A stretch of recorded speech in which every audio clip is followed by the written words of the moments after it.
Fabulous. So we are happy to have Mary Bauer here today.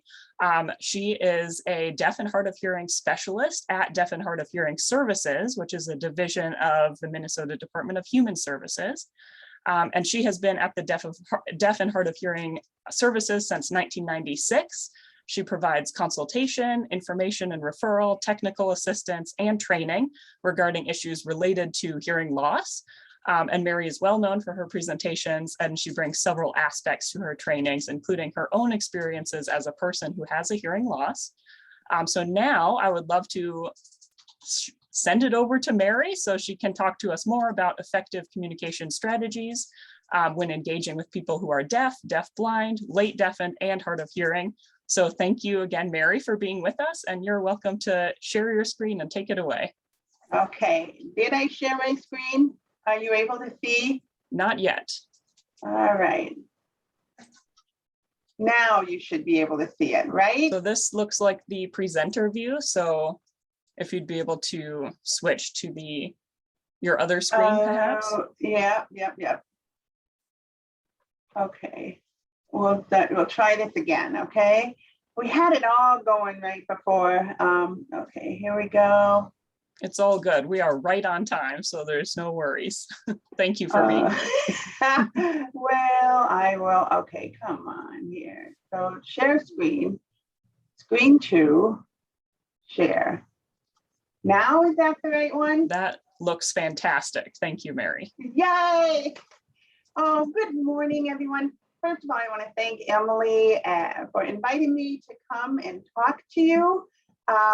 How is my volume? I'm using a special setup that works with my hearing aids. So I have a little mic and a neck loop, and oh, it's magic.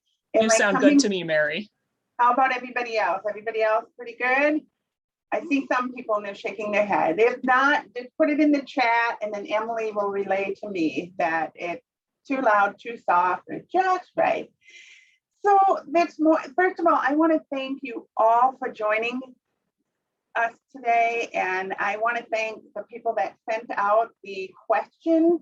As Emily mentioned, I just took those questions and I just typed up a whole bunch of ideas that I had, because people are saying, well, what can we do at booths? What do we do when it's noisy? So, and I have to give credit where credit is due. I have fabulous coworkers, and maybe I'll just advance the slide so we can, and it won't let me advance.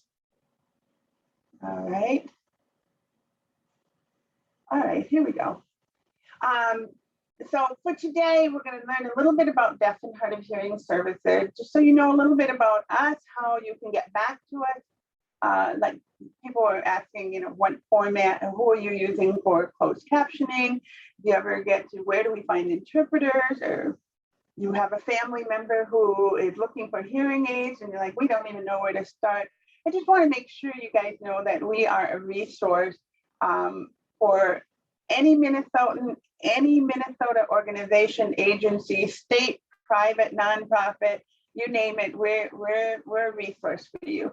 And then we're going to jump into what the main reason for our talk today was, talking about the different groups of people and how those communication needs are so different. There's a tendency to try to put everybody in one group, and that doesn't work very well. Yes, we all have hearing loss, but we all have different needs. I know one of the groups, the summation of your discussion was saying, what is it best? Do we ask what works for them? That's a great way to start.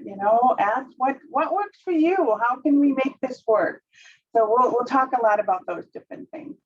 So we have our regional offices. I happen to be in the metro office. We're located in St. Paul, but we have regional offices. So for all the cohorts that are in greater Minnesota, Duluth, Hibbing, Moorhead, St. Cloud, and Metro, Rochester, Mankato.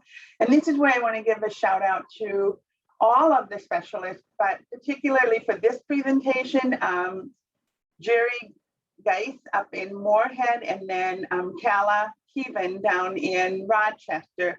I had typed up all my ideas and things for the answers to the questions that were asked, and you have access to that document.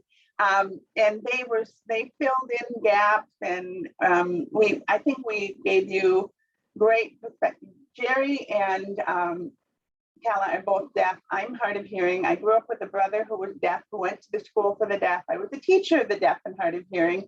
And so I think we pretty well covered a lot of the area. So thanks to Calla and Jerry. So in some of the things that we do a lot of hooking up people to resources, to information is our big thing. Most people come into hearing loss later in life and not from birth. That's different from the deaf community. But the majority of people who have hearing loss and are walking on this earth get a hearing loss later in life. I'm different. I was born hard of hearing, and so I've been hard of hearing all my life. But most people who are hard of hearing started out hearing, and then either through childhood illnesses, ear infections, or something happened. Aging is a big component to hearing loss. So anyway, so people usually don't even know where to start. So we're just a good resource for people when they're looking for information. Our website is awesome.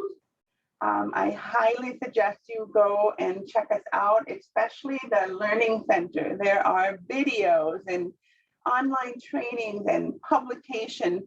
I think Emily was being kind, saying there were a few resources. Being a former teacher, I feel that I can't give people too much information. So I tend to just dump a whole bunch of information at people and let them sort through it. So there's even more on our website. So in America, hearing loss, right now, there's somewhere around 48 million Americans have some form of hearing loss, and the stats start from age 12 on up.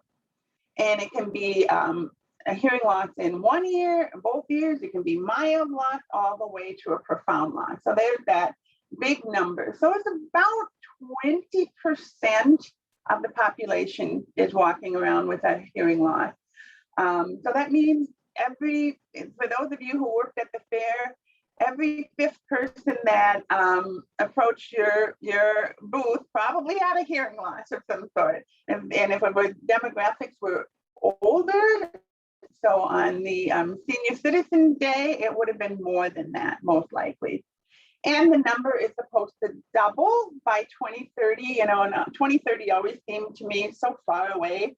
You know, and really like it's less than 9 years away, really. And so the numbers are just growing. One of the questions that someone had submitted saying, you know, is it because of aging that these numbers are growing, or you know, what's the reason behind the numbers that of people with hearing loss? And aging is definitely, so it's called age-related hearing loss, and it has its own acronym, ARHL. So you know when something gets its own acronym, you know that it's pretty important.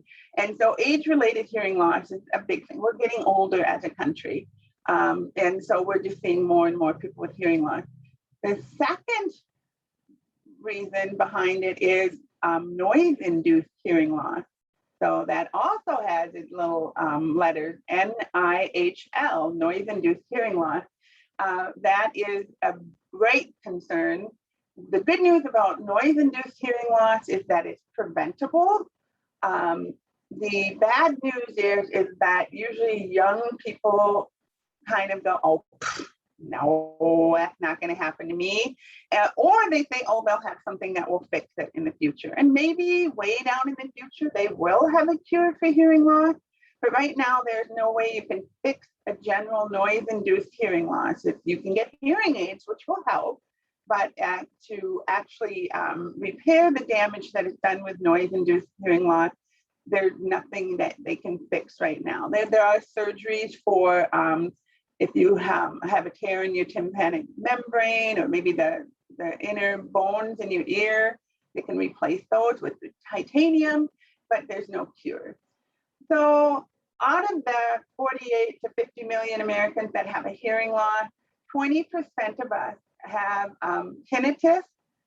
Tinnitus, sometimes pronounced tinnitus, both acceptable. Tinnitus is that annoying sound that people hear, and nobody else can hear it. They often called ringing in the ears, and certainly ringing is one. Mine buzzes and it hums, and then you'll appreciate this. When I'm really, really stressed and it's really, really bad, it sounds like running water. Go figure. I don't know why. It chose to manifest that way. But so, and most of the people that have tinnitus, we also have a hearing loss. It just kind of goes hand in hand. And they're doing a lot of research on this to find out why this happened. So they're working on it, let's say that. As far as numbers, about when you look at the 65 to 74-year-old, it's about 33% have a hearing loss. And if you go over and get into 75 and older, it's about 50%.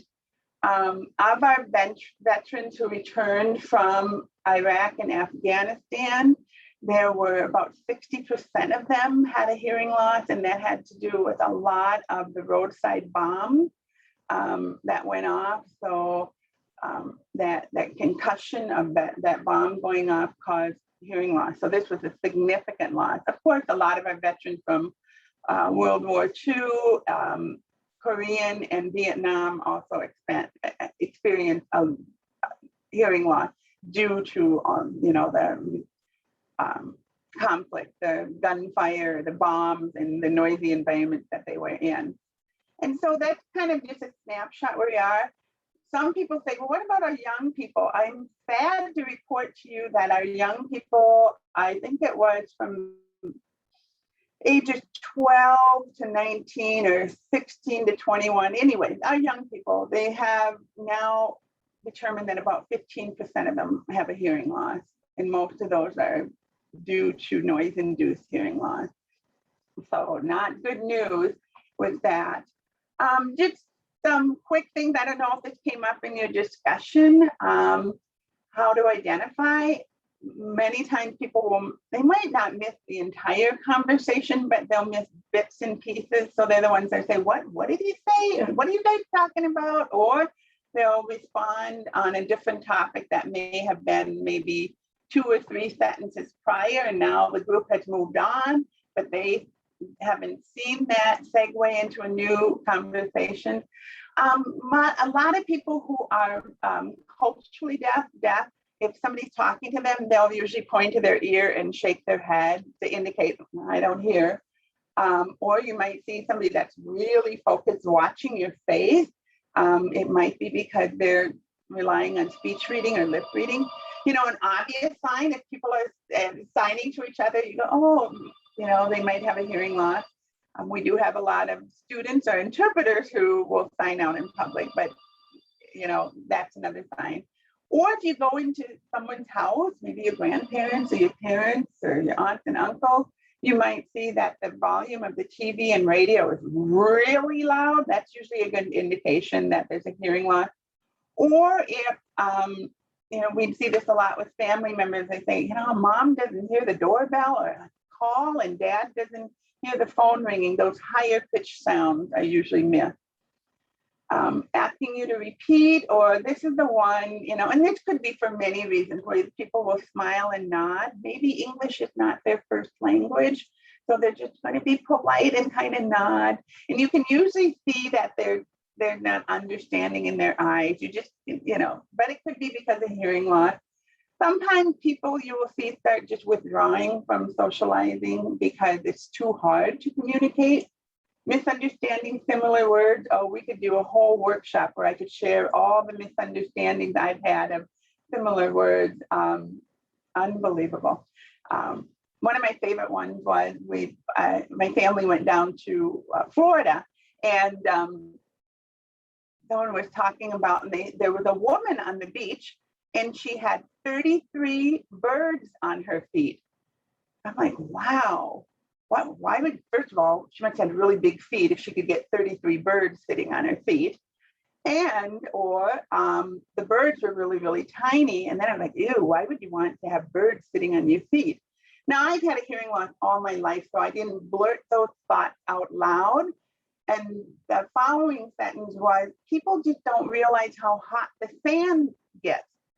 And I thought, oh, the poor little birds, their feet were burning. And then all of a sudden it clicked.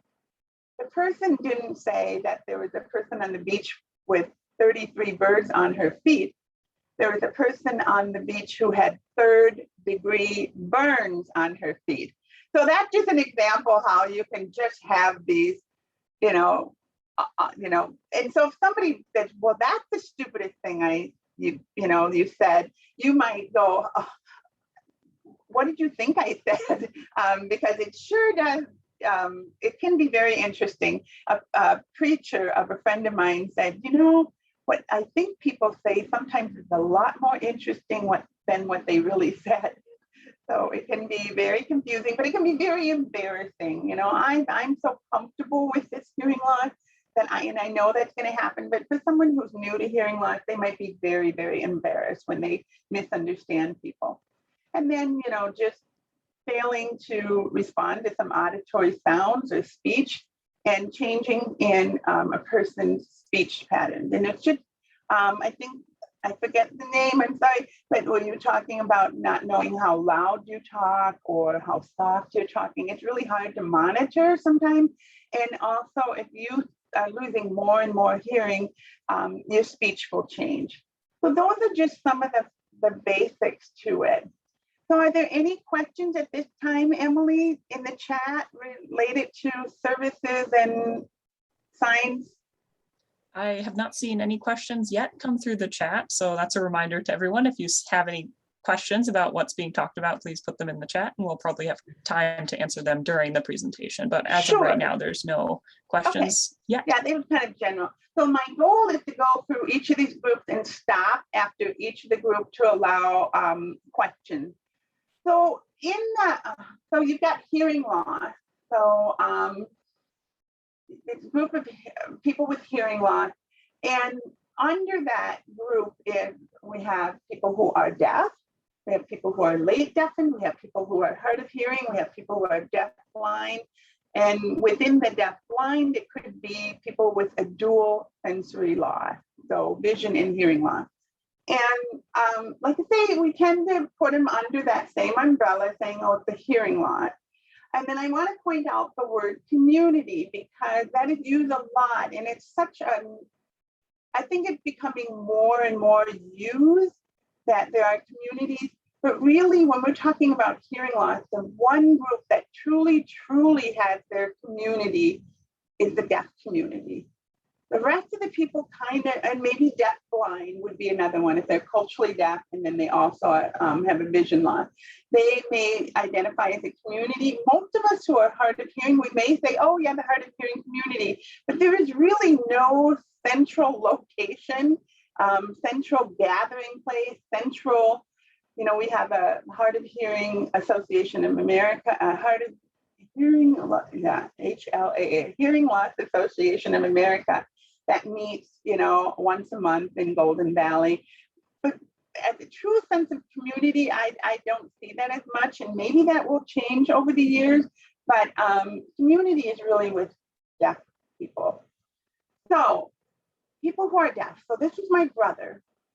The majority of the students that I taught when I taught in St. Paul, primarily using American Sign Language, so ASL, you'll see it abbreviated. So when people are talking about, having an in-person interpreter, usually they're talking about somebody that's using ASL. ASL is not English on the hand.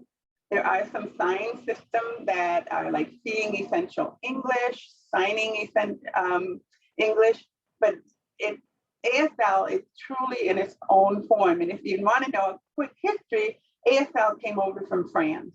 So it follows the syntax, it follows the word order as you would in French, Spanish. And so just remember that it's not English on the hands, it is its own language. People who are culturally deaf, they consider themselves members of the deaf community. And your biggest key into the deaf community is not so much what your hearing loss looks like on the audiogram, but is if you can communicate using ASL. So I could go to Thompson Hall and be engaged with the deaf community because I know ASL. And my audiogram, I have a hearing loss, so that could be. But so the deaf community is a group of people here in the metro area. They have a meeting house called Thompson Hall, and Thompson Hall is on the corner of Marshall and Fairview. Beautiful, beautiful building, was designed by a deaf architect. And so it's got huge windows. You have the natural light, and it's one a preserved building here in St. Paul. They went through the process. Most people who are part of the deaf community are born deaf. Maybe if someone becomes deaf when they're 13, 14, and they are placed in a situation where they're with other deaf kids, they would too then feel part of the deaf community. And for sure, this is very important to remember. People who are in the deaf community who are culturally deaf do not consider themselves disabled at all. It's not at all. They don't see it as a medical issue. And so that's important to remember. So the communication options: American Sign Language, ASL interpreter, CART, which stands for Communication Access Real-Time Translation, email and text messages, smartphone and tablet apps that use its speech to text. Just like in the general population, you have people who have great command of the language. They can speak 12 languages. They can read in 12 languages. It's the same in the deaf community. You have some people who are just incredible. They're, when they're in 6th grade, when I was teaching, I had kids that were reading at the 12th grade level. They had a lot of support at home. They had access to communication, sign language, caption, all of that. So they did really, really well. So using, writing notes and emailing and text mailing, you wouldn't even tell that the person had it, that was profoundly deaf and that had never heard English spoken at all. They just have, and then you have another group that, they do pretty good. There might be a few misunderstandings. And then you have some people who the written communication is just not their strong suit. And that's the same in the, across all of our citizens, be hard of hearing, deaf. You just have a great span. So what we always advise with people is, if you start writing notes, and I don't know about you, but I try to keep it as succinct as possible. Then if they write back and you kind of see some transposition of words and maybe, the verb tense are off, then you can kind of say, probably written language isn't their strength.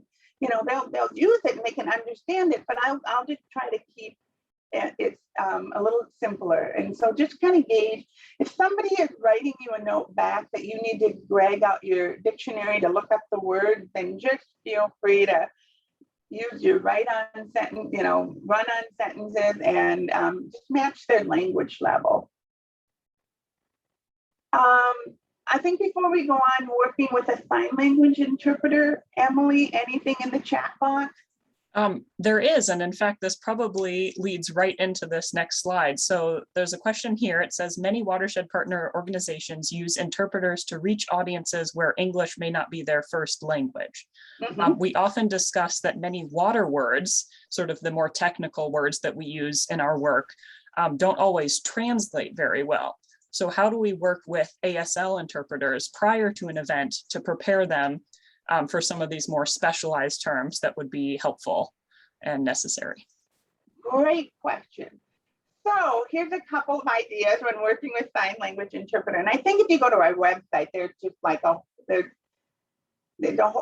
working with an interpreter. I believe that's in the Learning Center.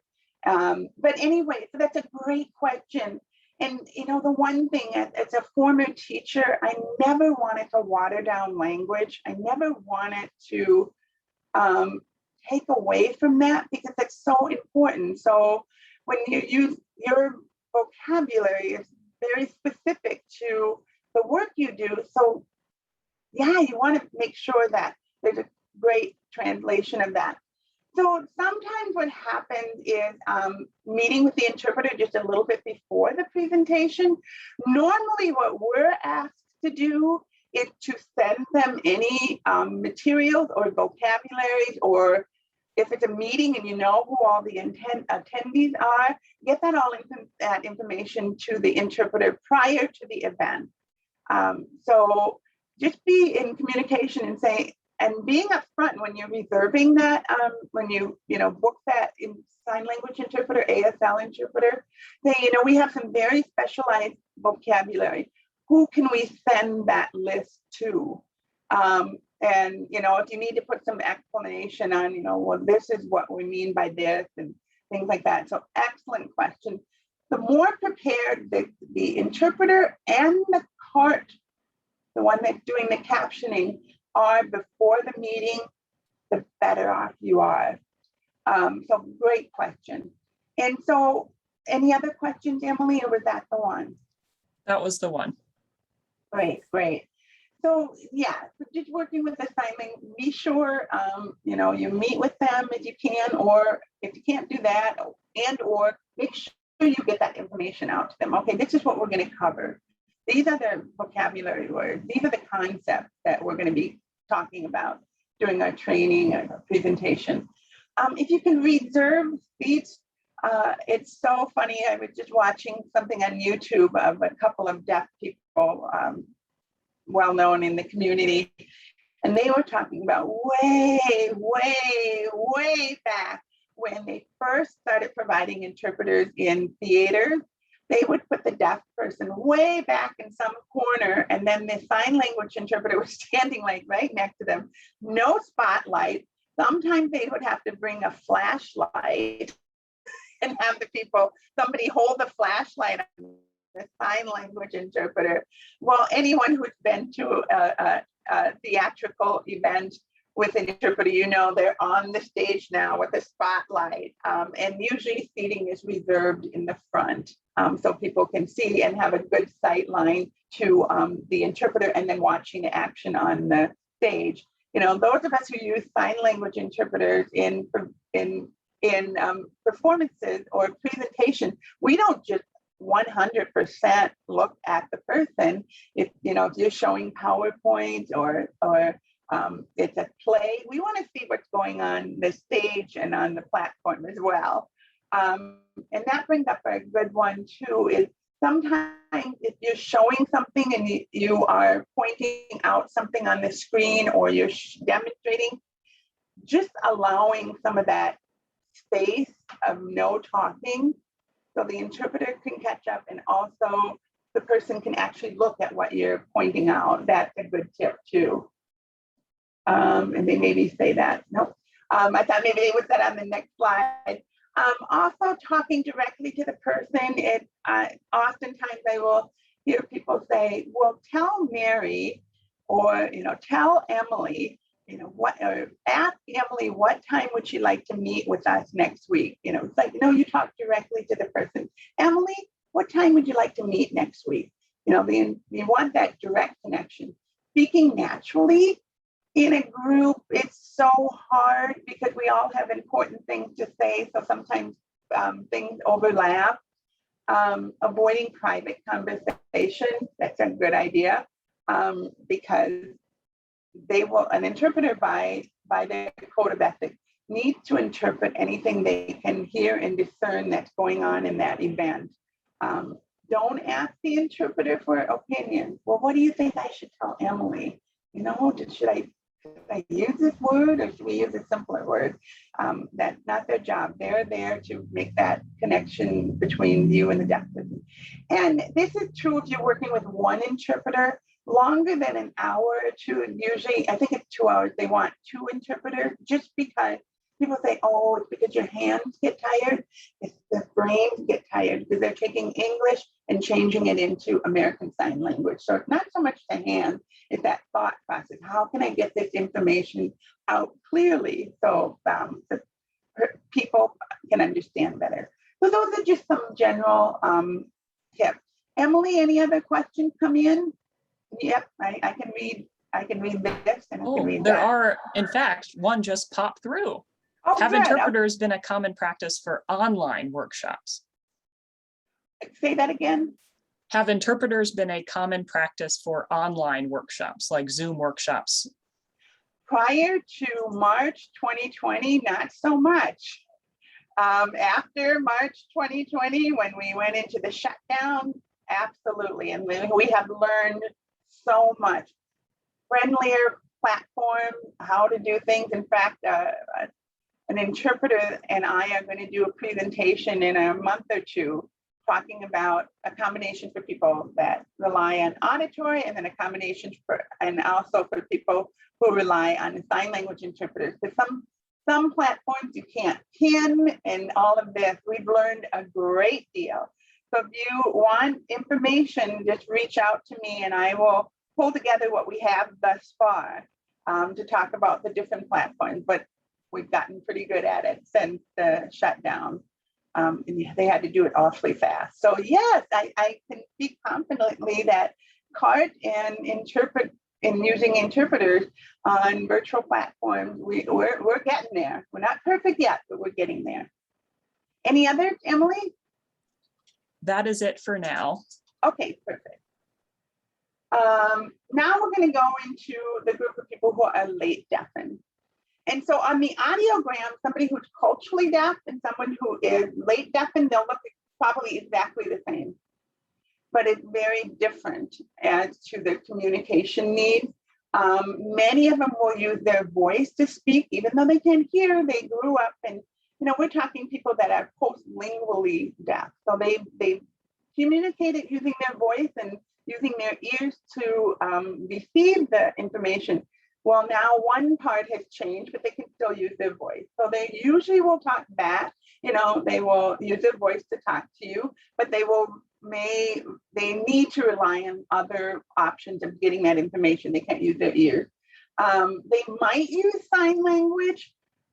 Some people do, and again, it depends. Okay, if you're 27, maybe you're like, well, I'm going to learn some sign language, versus you're 82 and you now are late deafened. Most people say, I'm not learning another language. So using sign language is and usually if people use sign language when they're late deafened, it's going to be definitely more in English word order. So instead of saying, so a good example is duck, duck, gray duck. Remember that? Blue duck, green duck, red duck. Kids that use ASL will go duck red, duck blue, duck green, so they're different. And so someone who's late deafened, if they're signing and then we're playing a game of duck, duck, gray duck. I don't know why we are, but we are. They will do that word order in English, like they know. Usually not part of the deaf community at all. They don't know ASL. Remember, ASL is really kind of it's the language of the deaf community, and late deafened. It's why they lose their hearing later in deaf. May have a hearing aid or cochlear implant. Maybe they can get some benefit. And I should say that you will see people who are culturally deaf that may use a hearing aid too. It's not that they're anti-hearing aid. They may use it, but it's for environmental sound. This person probably environmental sound. A cochlear implant is where it's a surgical procedure where they insert a wire that has electrodes in the cochlea to stimulate the hair cells. So some people will get a cochlear implant, and for many people, they're able to then listen to music, talk on the phone. It's not the same as it was before because sound is so different. We have 30, 40,000 hair cells in our little tiny cochlea. The electrode, I think there's 15 to 20 electrodes, so you don't get the same sound quality. So they have to relearn how to hear. For people who are late deafened, their communication options may speech read. Like someone mentioned before, I didn't really realize how much I think we all do some sort of kind of read people's faces, but speech read, lip read, or they may sign, may use their voice. I would say most often will use their voice, may have hearing aids, cochlear implant. Some people who become late deafened, they have tumors on, it's neurofibrosis too. They have tumors that grow on their auditory nerve. They would not benefit from a cochlear implant. They're now working on an auditory, what they call it, a brain implant that will bypass the auditory nerve and send the sound to the brain. May use written communication, may request accommodation. Just in general, in my observation, people who are late deafened and people who are hard of hearing tend to be very timid in asking for accommodation. They just want to, figure it out and just not cause a lot of problems and, oh, it's not a bother. But so you may find that some people might not ask for accommodation. So then it's okay if you say, is there anything, if you notice they're struggling, and don't say, hey, I noticed you're struggling. But just say, is there anything I can do to make our communication go a little bit better? We have some, would it help if I write out notes, things like that? Any questions on that before I start talking about art? There's not any questions, but Janine wanted to mention that it's Duck Duck Goose for the Eastern folks instead of Duck Duck Gray Duck for us here in Minnesota. I almost threw in the goose, but yes, I know.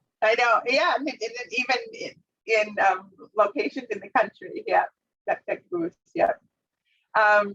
Working with a cart provider, again, supplying the written materials and vocabulary beforehand is great because they actually can insert that vocabulary into their computer prior to, so it's more accurate captioning process. Again, looking at visibility, lighting, projection, sight lines. We really should have this in with the interpreter. You're always looking at visibility, lighting, making sure your sight lines are good. Speaking naturally, taking turns, avoid private conversations, very much the same like when you're working with a sign language interpreter, ASL interpreter. So that's CART. We have a lot of providers that can be there virtually. The big thing now is, especially even prior to COVID, a lot of times with captioning, because they have to bring in, their captioning material, the keyboard that they use and their projection. We started seeing more and more online captioning, much more than sign language interpreters. So they can be there in person or they can be remote, either or. People who are hard of hearing, it can be anywhere from a very mild hearing loss, which people say, oh, it's not a big deal. Having a mild hearing loss, especially being in a noisy environment, can be very, very hard for people to hear and understand what people are saying, all the way up to severe and even profound hearing losses. Some people with hearing aids, they function more hard of hearing than deaf. So it's a large group, and it's got a lot of communication needs. Most of the time we are, we speak and we write. Many of us don't use sign language. I'm an oddity among people who are hard of hearing, but I grew up with a brother who was deaf. I became a teacher that was hard of hearing and deaf. So, but most people who are hard of hearing don't use sign language. Many do benefit from hearing aids or some sort of assistive listening device. We tend to rely on our residual hearing. We tend to use our own voice. Again, may use hearing aids, assistive devices, speech read, lip read. Some people say, well, what's the difference between speech reading and lip reading? It's more of a semantic, but technically lip reading is if you only focus in on this part of the face. Speech reading is where you're looking at everything and including the environment in which you're communicating in. So if I'm in a restaurant and somebody's talking to me, I'm assuming if I'm just enter the restaurant, they're asking me how many people in my party, you know, am I meeting somebody, anything like that, preference of seating. And then if the waitress comes up and starts talking, I'm assuming they're giving me the specials of the day. And so for those of us who really say that we use speech reading, so when I go into a restaurant, I just kind of do that overall looking. So if they've got a board, I'm like, okay, these are the specials. So you try to get your landmarks. So speech reading involves trying to figure the whole environment and the lip movements and everything to make it make sense. Requesting cart is becoming more and more common for people who are hard of hearing, and using email and text message is very common. So any questions? And again, I'm going through this pretty quickly just because we have, you know, a short time and there's so, yeah. Yes, there is a question that has come through. So it seems like it could be hard to ask, quote, what would work for you when on the spot in front of an audience? Perhaps if you haven't had time to prepare. So I've seen it where someone comes to a workshop and you find out that they're hard of hearing or late deafened at the last minute. So are there any tips on how to make this smooth, spend the extra time with everyone else, potentially waiting, or follow up with that person at the end after the workshop? Yeah, it's really hard. Like, and I don't know, when you send out your workshop information, does it talk about accommodation? But that's really, really important to let people know, yes, we are willing and able to provide accessibility, but we need to know in advance, and we need to know this much in advance. You know, the day before someone calls and say, hey, I need a sign language interpreter, it's going to be really next to impossible to find a sign language interpreter that quickly. So making sure that whenever there are invitations or any flyers or anything you have, somewhere you have accessibility. And then of course it's going to cover more than hearing loss, but you cover the big ones. And, you know, do you need materials in big print? Do you need an assistive listening device? Do you need a sign language interpreter? Do you need real-time captioning? And then contact us for others, you know, kind of thing. If it happens, we've had that. We you know, provide training in our office area, and people come in. Well, we're lucky, especially when they say, "Oh, I need an assistive listening device." We have them. You know, if you buy a kit with some, you know, portable kit where you would give the speaker the microphone and maybe have 4 receivers, you're talking maybe around $2,000, which isn't too bad. You know, so, you know, that is a portable way. So then if somebody, and usually like before when I do workshops, I'll just say, you know, if anybody needs to hear me better, we have some assistive listening devices. You can just go in the back of the room and grab one, you know, not make a big deal about it. You know, it could be that would shuffling and having them sit closer, would that be helpful? Then of course you need to say, excuse me, Emily, would you mind giving up your seat, because Mary could sit, she could benefit better from sitting in the front row or whatever. I don't know, usually in presentations, people start from the back and fill to the front. So maybe that's not a big issue. Yeah, you don't want to call people out. Most people who come into hearing loss they don't feel comfortable talking about it, and I don't blame them for that. Yeah, I don't know. Did that answer the question? That was a lot of great information, I think. Yeah. Okay. Thank you. You bet. So those, yeah, email and okay. So speaking of assistive listening system, and one of the questions that were submitted, you know, what can we do when we have our booths out in the community? and I was going back and forth about, should I say have some sort of assistive listening device? And I did not put that down as one of my recommendations, primarily because in my experience, people they don't want to make it public. And so they won't use it. And then they're embarrassed. And so while that would be great if you could have some assistive listening devices at your booth out in public, I would say maybe 0.5% of the people who could use it would use it because they'd be embarrassed. Most people who have a hearing loss, and now with hearing aids, we have microphones that actually pair up to our hearing aid, and they will bring a microphone and they may say to you, would you mind talking into the microphone? Of course you're going to say, well, that'd be fine, because it will go directly from your mouth to their hearing aid.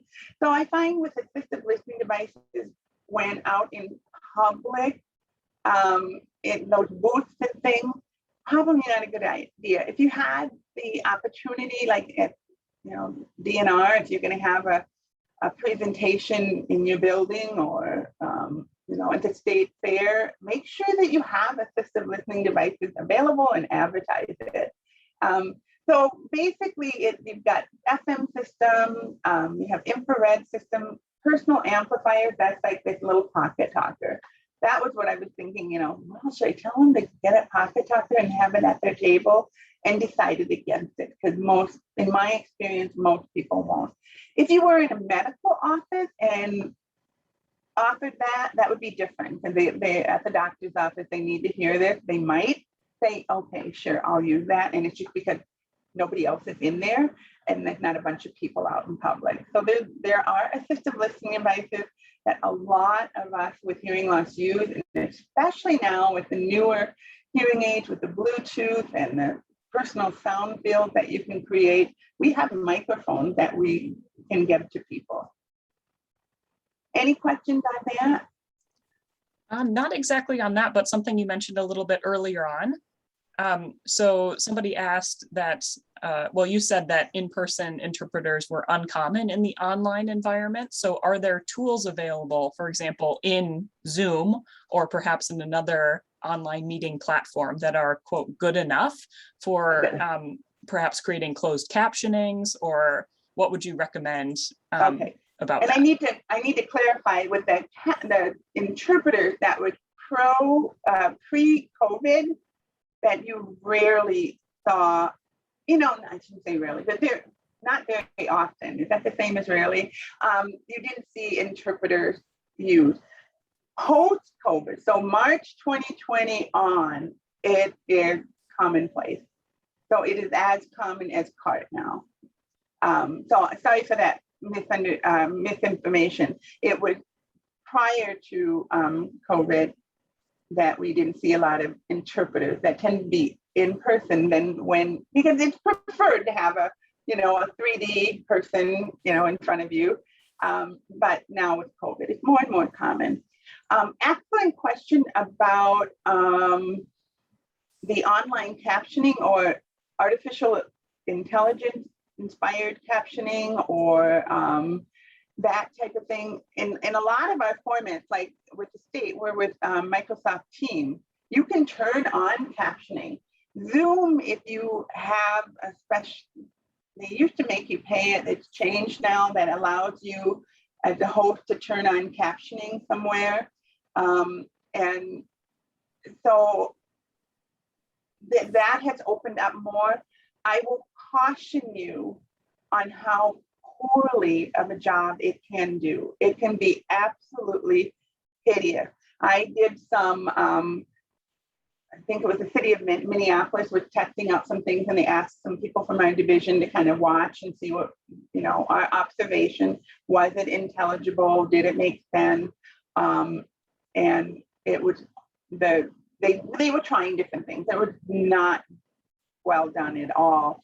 The Microsoft Teams one, what we're finding is that if you have a microphone, so those of you who have the headsets with the microphone in front, it captures the audio better and more accurately. Therefore, the translation is more accurate.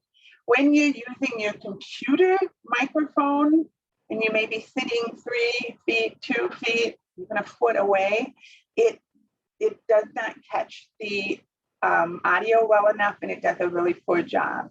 That was a perfect segue into clear speech, because in person communication and also using clear speech with the artificial intelligence speech to text app that we're using. Really, if you do these 3 things, I'm not saying it won't make a mistake, but you will see the accuracy improve greatly. If you remember your pacing, so not talking too fast, not talking too slow, and pausing between phrases, sentences, and then pronunciation or really enunciation.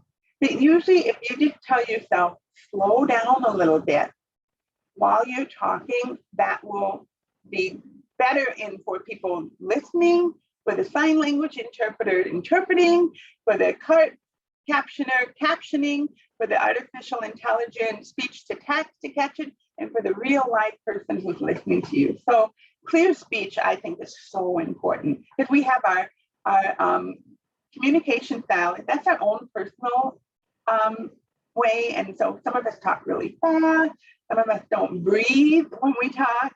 And so just remembering that. So the deaf, blind, and dual sensory loss, and I'm very aware that we're down to our last 10 minutes, so we'll get through this.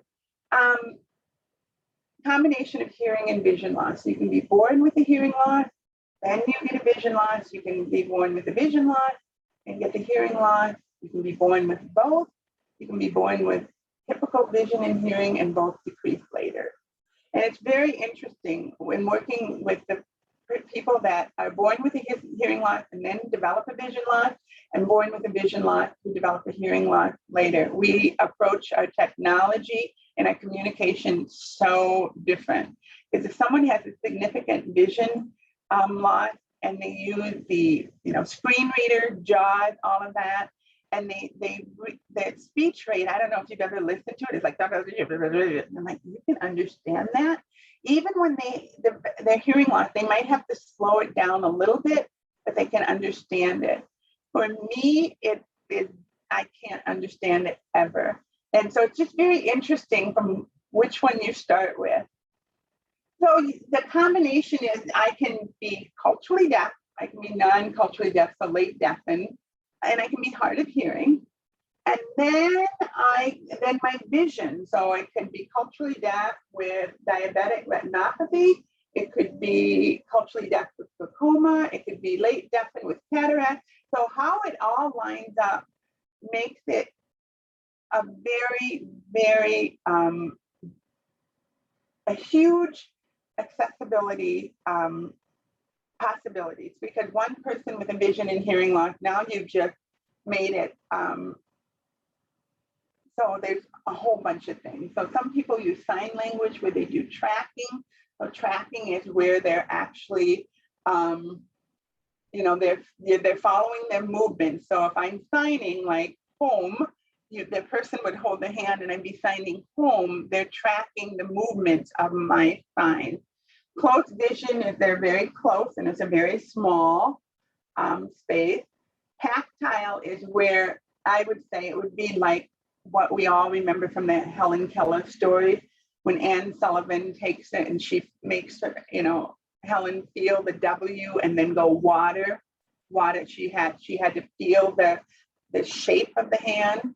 And then print and palm, that's where if you don't know sign language, is using the old-fashioned block printing, so they're all capital letters, and printing on the palm of the person. Needing Braille or large print, they might be using assistive listening devices or hearing aids, or maybe not. These are just kind of some pictures of the different things. Protactile is pretty new. Protactile is where there's another person tapping on the back of the person, letting them know of environmental sound, letting them know that the audience is laughing, letting them know there's somebody in the back crying, letting them know more of the kind of the mood, the sense of the room. That when you think about it, you don't have your vision to be able to see that. You don't have your hearing really to be able to track the expressions on people's faces, that they're laughing, that they're, doing the deaf, clapping. So the pro-tactile is to get even more information based on what you can't hear or see. We've covered, I don't know why that's up again. So you'll see that twice, I guess. Here's the printing materials, color preferences. And we're not seeing a lot of people asking for Braille every once in a while, but not a lot of people are asking for that. But be ready for that. Color preferences, sometimes people see better with yellow print on black. Some people see better with black on gray because the black on white is too great of a contrast. So sometimes if somebody is asking for printout, you can ask size and say, do you have any color preferences? Is black on white better, or using red, or so ask for that. And really, to tie it all up, hearing loss, it is varied, and that's why I wanted you to know that there are we've got our offices all over the state. Anytime you have questions, anytime you go, I don't know what to do, please contact us.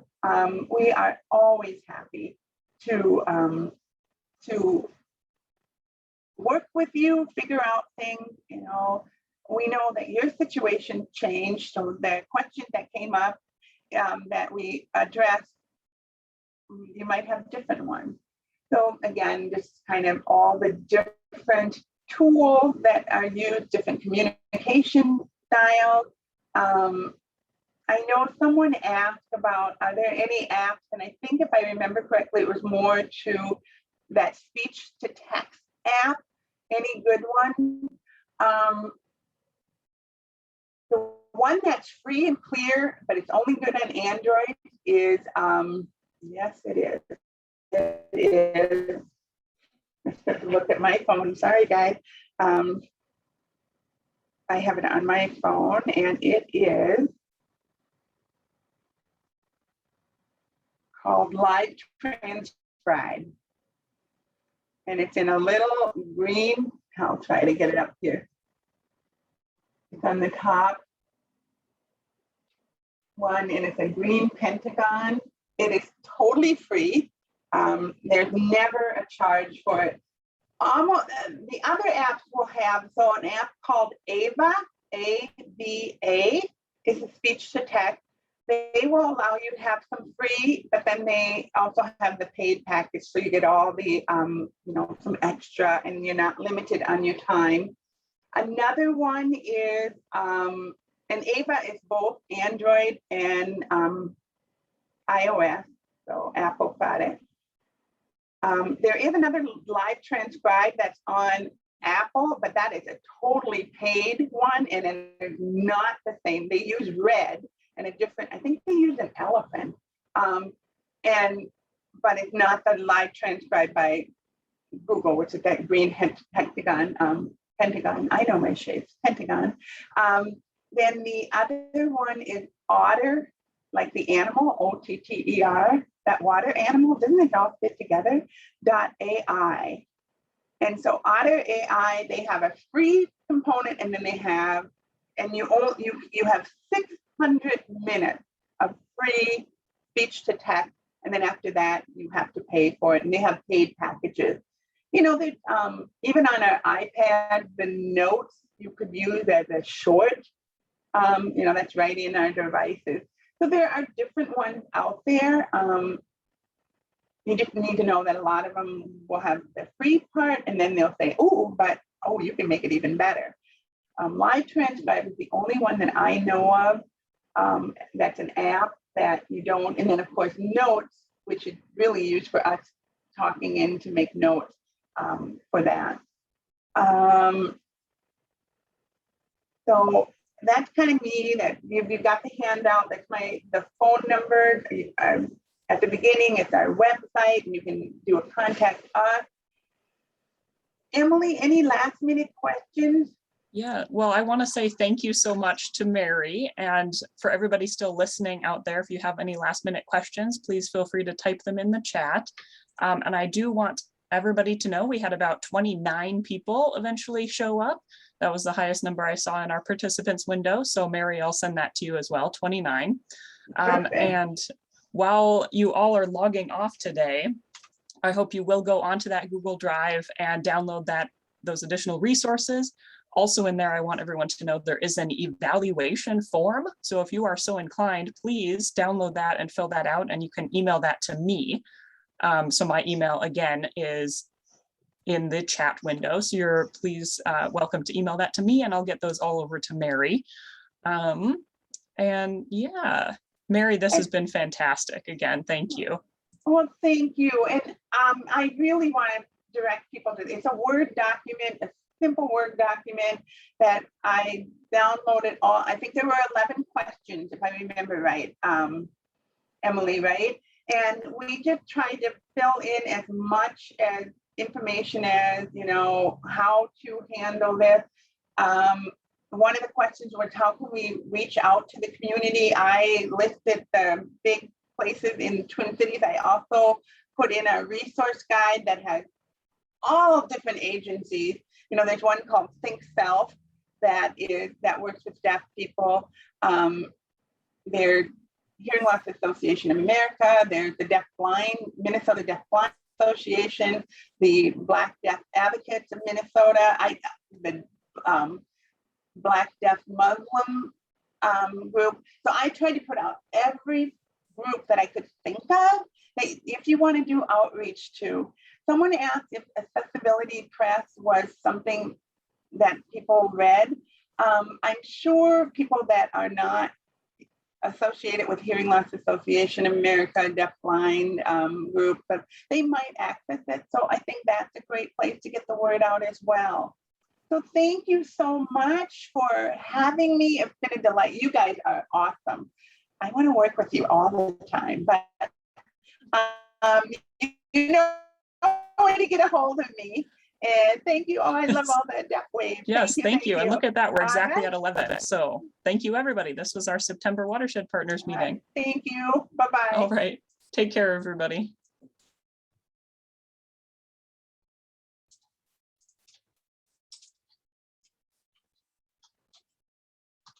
As the host, I get to hang out till the very end.